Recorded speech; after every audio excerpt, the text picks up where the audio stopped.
vez melhor projetadas que paramos de fazer coisas que são verdadeiramente boas para nós. Coisas que levam tempo, coisas que exigem anos de envolvimento, coisas que nos aproximam de outros seres humanos. Então, o que você vai acabar tendo? Eu acho que em algum momento, potencialmente, é que todos nós estaremos em nossas próprias cápsulas virtuais isoladas, sendo alimentados apenas com doces incríveis de recompensa. Apenas ao toque de um botão, muito parecido honestamente, como quando você coloca uma criança na frente de um iPad agora, e você dá a elas as plataformas certas. Elas passarão cada minuto acordado na frente dessa plataforma. Isso é bom para eles? Não. Eles acabaram quebrando? Provavelmente. Mas enquanto isso, eles não têm como controlar isso. É tão atraente no momento que não há muito que possam fazer para substituir isso. Os humanos, especialmente na medida que envelhecem, desenvolvem estruturas de controle. O córtex pré-frontal se desenvolve. Desenvolvemos autocontrole até certo ponto.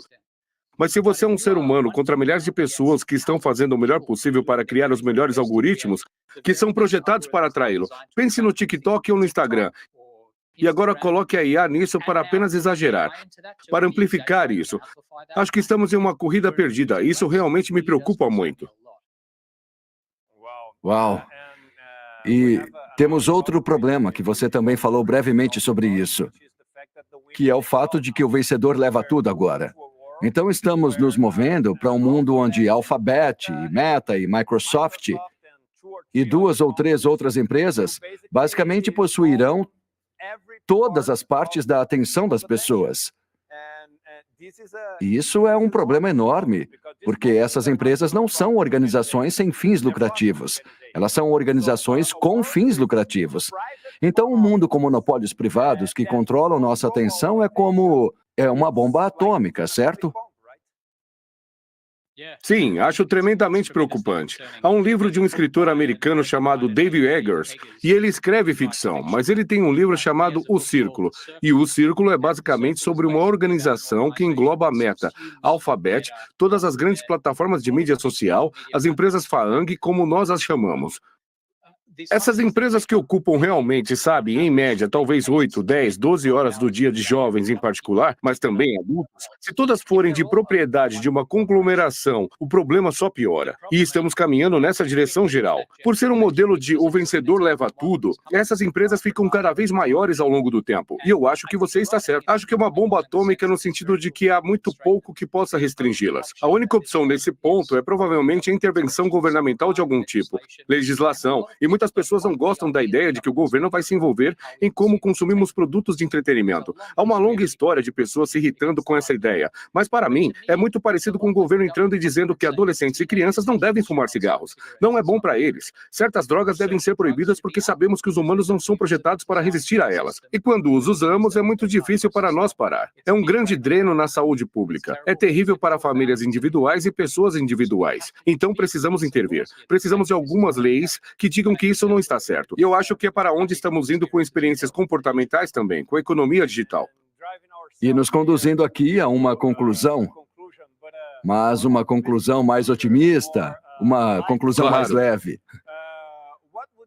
O que você sugeriria, e eu sei que um dos seus TEDx mais populares é um TEDx onde você dá alguns conselhos e algumas dicas de como podemos ter uma vida mais saudável, uma vida com hábitos mais saudáveis. Que tipo de hábitos ou exercícios você sugeriria para as pessoas terem uma vida menos dependente dessas tecnologias? Sim, então, eu acho que é muito importante reconhecer que isso não é uma droga. Não é algo que você pode dizer, eu não quero fazer isso. Todos nós precisamos de celulares. A maneira como o mundo se desenvolveu e foi projetado agora, se você quiser viajar, se quiser se envolver com, não sei, quase qualquer plataforma exige que você tenha um celular agora. Então a dica não é dizer, vamos voltar aos anos 50 e eu vou jogar meu celular no lixo. Isso é muito difícil de fazer e viver uma espécie de vida plena. Então essa não é a solução. A solução é, eu acho, dupla. Existem duas coisas que você finalmente quer se esforçar em fazer. Uma delas é passar parte do seu dia que são, e espero que grandes partes do dia que não estejam na frente de uma tela, que não envolvam um celular em particular, mas em geral na frente das telas. Então esse é o primeiro objetivo. O segundo objetivo é que quando você sabe que vai passar tempo na frente das telas, tente fazer com que esse tempo seja o mais enriquecedor possível. Então, se você vai usar uma tela, certifique-se de que o tempo que você está gastando é consciente, proposital. Se você quiser passar 1 ou 2 horas assistindo Netflix e estiver feliz em fazer isso, não há nada de errado com esse tipo de entretenimento. Mas certifique-se de que você não está assistindo por 6 ou 7 horas. Então, há algumas coisas que você pode fazer. Uma coisa que eu acho muito importante é separar partes do dia onde você não vai usar sua tela. Então, algumas pessoas têm uma regra. Elas nunca usarão uma tela enquanto estiverem comendo, que é uma regra que você pode ter e muitas vezes as famílias fazem isso, para que possam se envolver uns com os outros e ter uma boa conversa. Então, essa é uma opção. A outra coisa que muitas pessoas fazem para ajudá-las a dormir melhor é ter uma política de ficar sem o celular no quarto. Então, de 1 hora antes de dormir até 1 hora depois de você acordar, nada de celulares. Você compra um despertador. Eu tenho um despertador que fica do meu lado. Na verdade, que age como o sol. Então, meia hora antes de eu acordar, ele traz essa luz amarela que faz parecer que é o nascer do sol. É muito eficaz. É o oposto da situação de alarmes do celular, onde, mesmo quando você acorda no meio da noite, você quer usar seu celular. Então, tirar o celular do quarto é um grande passo. Se você achar que está prestando atenção a muitas notificações, desative todas as que não forem essenciais. Sabe, você não deixaria outro ser humano bater no seu ombro 100 vezes por dia e dizer: "Ei, preste atenção em mim", mas você dá ao seu celular esse tipo de poder. Então, o que você pode fazer para recuperar esse poder é entrar nos menus e ver quais notificações estão ativadas e ter apenas as absolutamente essenciais ativadas. Se você quiser saber quando alguém está ligando para você, então coloque o toque do celular ou tenha a função de vibração ativada, mas desative todas as outras coisas. Talvez tenha mensagens de texto ou WhatsApp ativados se você precisar disso, mas além disso, não precisamos saber quando alguém está tweetando ou quando alguém postou algo em uma plataforma. E existimos por anos sem isso. Então eu acho que isso é uma outra coisa boa que você pode fazer. Olha, é uma lista incrivelmente longa de intervenções, algumas grandes, algumas pequenas, mas eu acho que, para mim, as duas grandes perguntas são: pergunte a si mesmo, você está tirando o máximo proveito desses dispositivos? E se houver elementos que não estão trazendo bem-estar para você, há uma maneira de deixá-los de lado ou reduzir seu uso? Desinstalem essas plataformas do seu celular, coloque-as no menu mais ao fundo para que você não continue usando tanto impulsivamente. Então você pode separar mais tempo do seu dia, onde você passa tempo ao ar livre, tendo uma conversa com outra pessoa, se exercitando. Essas coisas que os humanos fizeram por, sabe, milhares e milhares de anos, que estamos fazendo cada vez menos nas últimas décadas. O que eu acho que é um sinal de que estamos vivendo nossas vidas de uma maneira que não é ideal. Então, quanto mais pudermos fazer isso, melhor. E sabe, eu vou te dar um exemplo pessoal. Acabei de encerrar a minha conta no Twitter. Eu tinha centenas de milhares de seguidores. Eu era um dos principais influenciadores nos assuntos políticos no Brasil.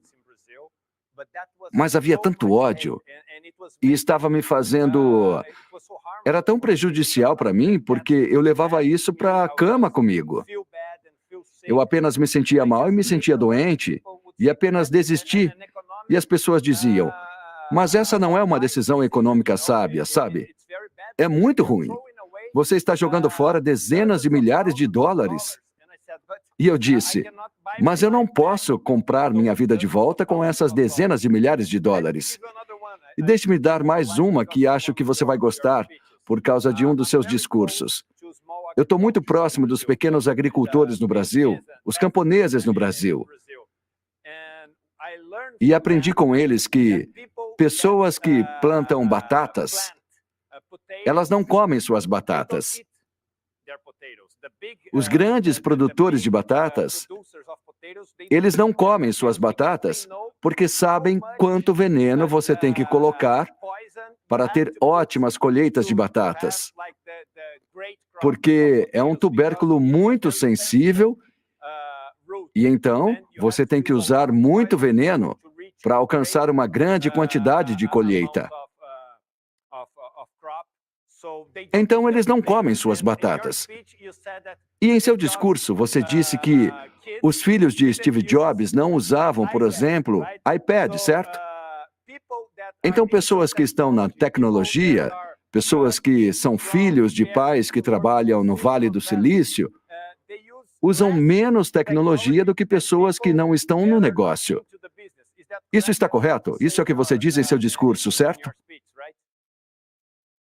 Sim, essa é uma ideia que começou realmente, eu acho, cerca de 14 ou 15 anos atrás. Então, a maioria dos consumidores não estava realmente ciente dos problemas que estamos discutindo. Agora, muitas pessoas falam sobre eles, o que é, eu acho, uma coisa boa. Eu gostei de ver o aumento da discussão sobre esse tópico. Mas há muito tempo, antes que isso fosse o caso, Steve Jobs, como o exemplo que você está mencionando ilustra, era muito cuidadoso com o quanto ele deixava seus filhos usarem tecnologia, mesmo enquanto ele estava dizendo ao resto do mundo para usar produtos da Apple.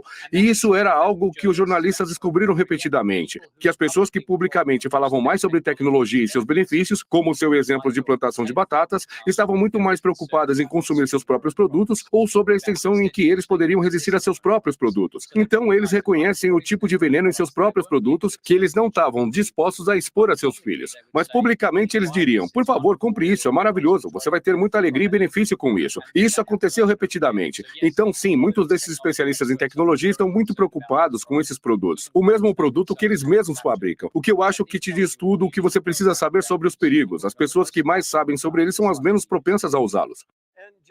E apenas usando esse espaço que temos agora, sei que estamos sendo assistidos agora por dezenas de milhares de pessoas. O que acontece quando temos uma palestra aberta, uma conversa aberta como essa que estamos tendo? Eu pediria que você usasse essa atenção de todas essas pessoas que estão assistindo para nos dizer sobre onde as pessoas podem seguir seus vídeos e onde as pessoas podem segui-lo em sua rede social. E também fale sobre seu último livro, que você lançou na semana passada, se não estou enganado. E se você pode dizer às pessoas o que você nos traz em seu último livro e fazer um anúncio do seu livro, porque queremos usar essa atenção para coisas boas e não para coisas ruins. Então nos diga onde as pessoas podem segui-lo e um pouco sobre seu último livro. Obrigado, eu agradeço a oportunidade. Então vou falar apenas sobre Irresistível. Também existe uma edição brasileira do livro, acho que se chama Irresistível, ou algo assim. Então há uma edição, se você preferir ler em português, cabe a você. No meu último livro, se chama Anatomy of a Breakthrough, e está relacionado ao irresistível. É sobre como nos desvencilhamos, e você pode ficar preso no contexto do engajamento com mídias sociais e outras formas de engajamento, mas é mais amplamente sobre como os humanos se motivam para passar por períodos em que se sentem um pouco presos, e sobre que tipos de... É uma espécie de roteiro que ajuda você a desvencilhar no caminho para avanços, sejam eles profissionais ou pessoais, em muitos domínios diferentes. Acho que é uma edição em português que está sendo trabalhada, mas agora há algumas edições em inglês que estão disponíveis, se você ler a versão em inglês. A maior parte do que faço nas mídias sociais está restrita ao LinkedIn nos dias de hoje.